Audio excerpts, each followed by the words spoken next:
গরমকালে রাস্তা তুলনামূলক অনেকটাই ফাঁকা থাকে, কারণ সিরিয়াসলি বলছি এই সময় কেউ প্রয়োজন ছাড়া আমার মনে হয় না বেরোয়।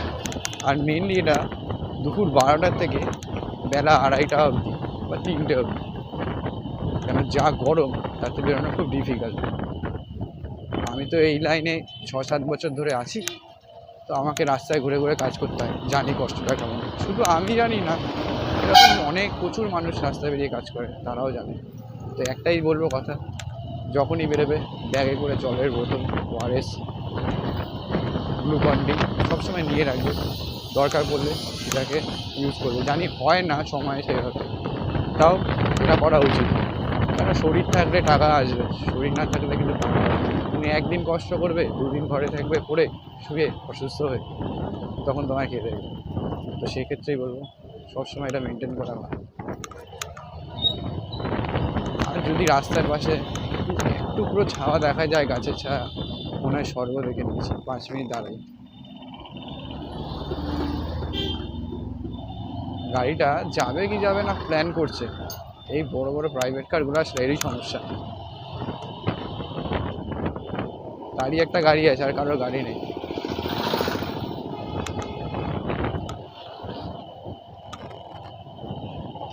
এই গরমের মধ্যে এই সামনে একটা ছাওয়া দেখা যাচ্ছে, মনে হচ্ছে গিয়ে 2 মিনিট দাঁড়িয়ে একটুখানি রেস্ট নিই, কিন্তু কিছু করার নেই। রেস্ট নিতে গেলে কাজের লেট হয়ে যাবে, কাজও করতে হবে, কেন টাইম শিডিউল বাঁধা থাকে, তার বাইরে করা যাবে না। যখনই সবাইকে বলতে চাই, যখনই সুযোগ পাবে, যারা বাইক নিয়ে বেরো বা রাস্তায় যে কোনো রাস্তার রোদের মধ্যে ঘুরে কাজ করো, তারা সবসময় নিজের সেফটিটা নিয়ে চলবে। কেন নিজের সেফটি সব থেকে আগে। কেন তোমার পিছনে তোমার বাড়ির লোক বিলং করে, তারা তোমার ভরসার উপরেই থাকে। তোমার কিছু হলে কে দেখবে?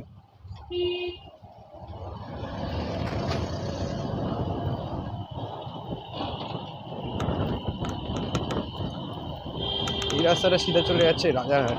এখন আমরা আছি নারায়ণপুর। আমি যাবো আজকে কুলেরহাট।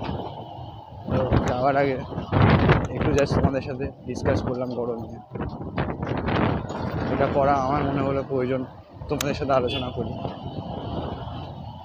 আমি যখন ভিডিও বানাই বা বানাবো, তো আমি সব রকম ভিডিও নিয়েই বানাবো, যাতে মানুষের হেল্পও হয়, বা তার থেকে আমি কিছু দেখে শিখতে পারি।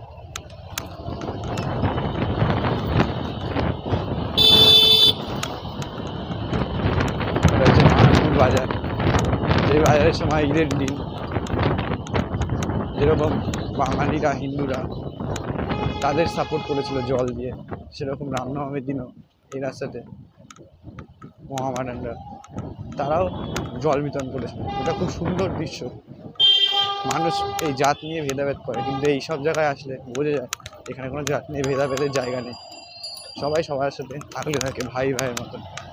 আমি তো এখানে আসি প্রতি শুক্রবার করে একবার, তো জানি লোকে অনেক খারাপ কথা বলে, কিন্তু সামনে প্র্যাকটিক্যাল যখন দেখবে এখানে কেউ এসে, তো এই জায়গাটা কতটাই